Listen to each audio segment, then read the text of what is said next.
The strong London wind has reached the gates of 10 Downing Street, and this effectively ends the 14-year turbulent run for the Tories. Before we get to the reactions to the unprecedented election, let's compare the parliaments under Rishi Sunak and Keir Starmer that's about to come. Labour has obviously made the highest gains. It has more than doubled its tally since 2019. And the Tories were widely projected to be reduced to a two-digit figure. However, they have managed to avoid their embarrassment and get 121 seats this time. Still, of course, dramatically low from the 2019's 345 majority. We will look at Liberal Democrats, Scottish National Party and the Reform UK Party more closely in a bit. Also, these numbers are still not the final result. There will be a recount in the Highlands tomorrow morning, and that's when we will be able to tell you the full picture. All right, coming back to the Tories, it is expected to be the party's worst result in almost 200 years. The defeat has put the future direction of the party likely in uncertainty. Rishi Sunak defied speculations that he will lose his home seat of Richmond and North Allerton, but did apologise for the overall loss. He set to step down as the Conservative leader. I would like to say first and foremost, I am sorry. I have given this job my all, but you have sent a clear signal that the government of the United Kingdom must change, and yours is the only judgment that matters. I have heard your anger, your disappointment, and I take responsibility for this loss. This is a difficult day, at the end of a number of difficult days. But I leave this job honoured to have been your Prime Minister. This election's insurgent party was Reform UK. Jumping on the European Union bandwagon, the right-wing party gained 3 seats this election. Its leader, Nigel Farage, finally won a seat on his 8th attempt. Believe me, folks, this is just the first step of something that is going to stun all of you. Thank you very much. We will now be targeting Labour votes. We're coming for Labour, be in no doubt about that. At the losing end was the Scottish National Party. That was drastically brought down from 2019's 43 seats to just 9 seats in this election. The Scottish First Minister took the blame for the defeat but ended on a note of optimism.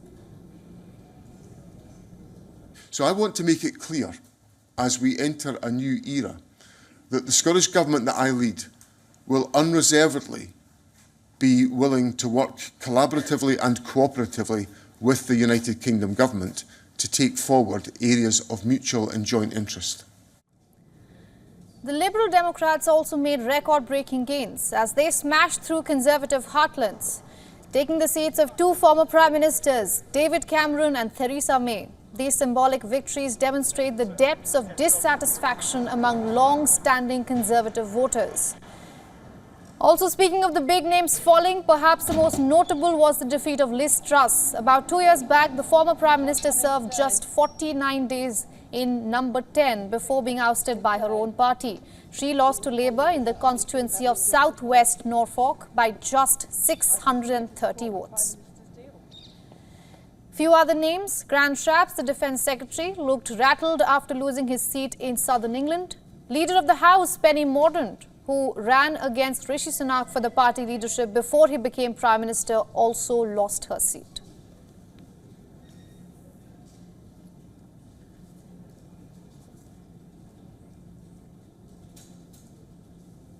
All right, to get us the latest, we are being joined by Stuart Smith from London. Stuart, good to see you. A lot has happened since the Labour swept to power in a landslide victory in the United Kingdom. Why don't you quickly take us through the entire day?